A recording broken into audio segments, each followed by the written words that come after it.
See how laziness costs us? It costs Adam and Eve. It costs the rich young man. It costs a lot of people today as they turn and they walk away. Right now, some of you are struggling with laziness. Some of you might be struggling with spiritual laziness. Some of you are struggling with laziness in your relationships. You know you should do a better job of keeping in touch with those people and getting together, but you're just lazy. Some of you are struggling with laziness at work. Some of you are probably struggling with laziness at school.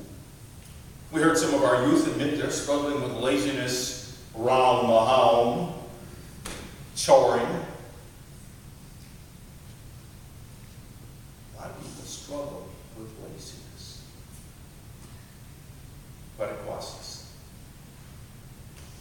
So what can we do to counteract laziness? Let me give you three quick resources to consider. If you're serious about working against laziness, then draw close to God. You got to ask God to help you. Ask God to help you to combat laziness. Ask God to give you more discipline. Ask God to help you be more intentional, to be more focused. If you ask God, God will help. Amen? I mean, God will help us. But a lot of times we just don't ask.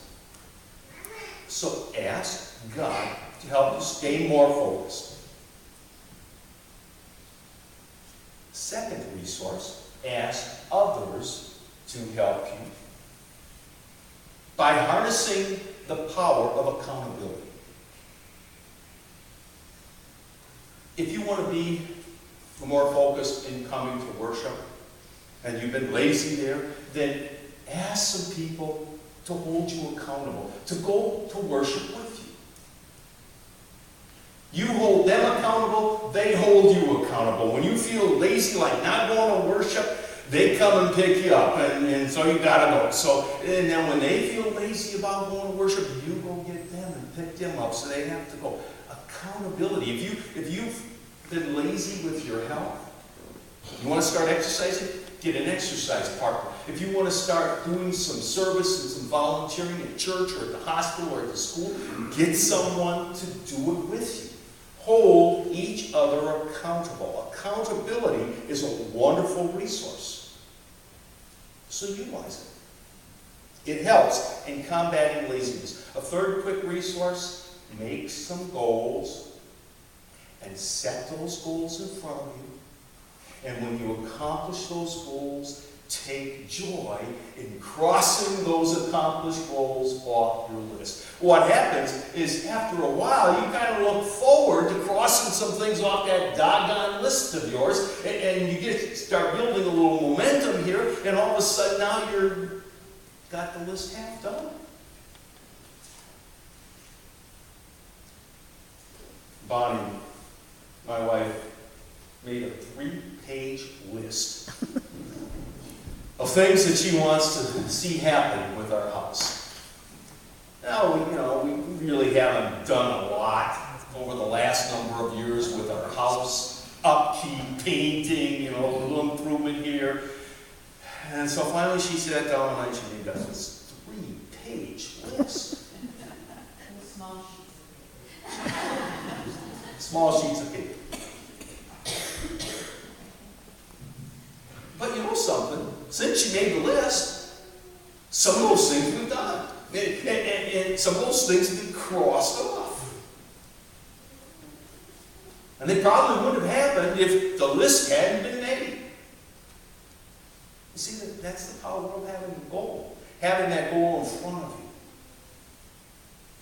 So laziness has kind of been cut back a little bit in the Idaho stuff because of the list. There are other things that you can do to combat laziness. But the good news is that we don't have to be lazy. Maybe it's a tendency in our human nature, as Scott Peck says, but it's a tendency that we can rescript through accountability, asking God for help, making goals, holding those goals in front of you, taking joy in accomplishing them. You and I don't have to miss out because we're lazy. It cost Adam and Eve. It certainly cost the young man. It doesn't have to happen to us. If we draw close to God, God will keep us focused. God will help us not be lazy. And when that happens, we can do some wonderful things around our house, where we work, at school, in our community, in the church, and in God's kingdom. Let's bow for a word of prayer.